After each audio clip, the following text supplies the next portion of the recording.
Good afternoon again, everyone. It's archivist David Thomas at the Cornwall Record Office here at Truro. Our packing for our move to Redruth is almost complete, and that will begin very shortly. Coming up, of course, on the horizon and the great event of the Cornish calendar is the feast day of St Piran, which is coming up on the 5th of March. And it prompted us to look at some of the stuff we've got in relation to St Piran and St Piran's Oratory and the parish of Perranzabulow. In my hand, I actually have a 19th century copy of the famous will of Sir John Arundel of Lanherne, dated the 18th of April, 1433. And within that will, there is a bequest, and it says, Item lego ad usum parochiae Sancti Piriani in Zabulo ad Claudendum caput Sancti Piriani honorificae et melior modo quo sciunt. And basically, Sir John Arundel is leaving 40 shillings to the parish of Perranzabulow in order to enclose St Piran's head honourably. I'll come back to St Piran's head later on, but that's the bequest that's quite often quoted in all the histories of the area. The Oratory, or the Lost Church, and in fact there are two lost churches in the sand dunes at Perranporth, a fact not often realised by most people. Firstly, we have the Oratory, and this little chapel, which dates from a very early period, was first known about probably in the 1790s when it briefly reappeared, and then in 1835 it was emerged from the sand dunes being excavated by a man called William Mitchell, and then later on by the antiquarian curate of Perranzabulow, William Haslam, who wrote about it in great detail. And the postcard view here of about 1900 shows it in a very dilapidated state. That is before the concrete cover was put on it to preserve it in 1910. In the Perranzabulow parish records, we also have the trust deed where George Coulter Hancock of St Agnes, a gentleman who actually owned the site of the Oratory, bequeathed the site to a number of trustees who were connected with the church.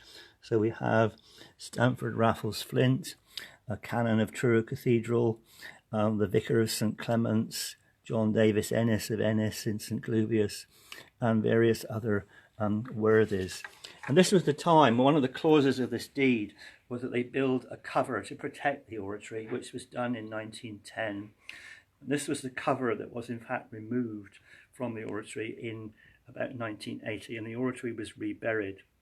Of course, very recently it's been uncovered again, and you can walk past it and see it there in the sand dunes at Perranporth.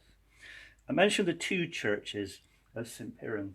When the Oratory was taken out of use at some point in the Middle Ages, the second parish church of St Piran was constructed and used by the parishioners. But that too went out of use, being overcome with sand, and came out of use in 1804 to 1805.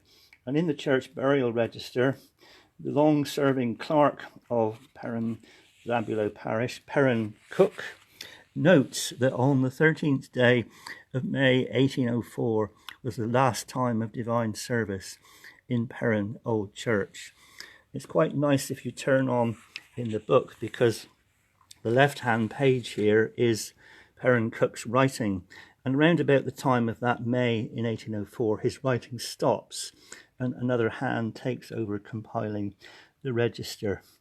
And then you've got an entry here in July 1805, Elizabeth Lenty buried in the new churchyard the day after it was consecrated.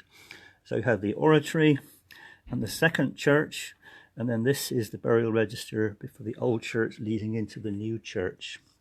And then in the early part of the 20th century, largely when the Reverend Tolson was vicar of Perranzabulow, they excavated the second church, and we have some photographs of the old medieval parish church as it was found. I think this date from probably about 1917. And you can see the plasterwork on the walls of the building as it was abandoned in 1804 to 1805. This was all dug out from the sand dunes in around that time. Here is the piscina drain in the south wall of the chancel of the parish church, which was revealed during the excavations. What happened to that head of St Piran that I mentioned in the beginning of my section?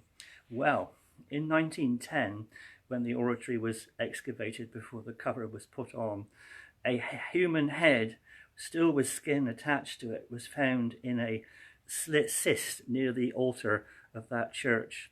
It was put in a tin shed overnight, rather insecurely, and by the next morning it had disappeared. Was this the head of St Piran that was mentioned in that will of 1433 by Sir John Arundel? History may well never provide an answer, but it's a fascinating fact, often overlooked by students of Cornish history. I hope you will all enjoy St Piran celebrations next week, and if you're able to go and visit the site of the two churches. See you next time.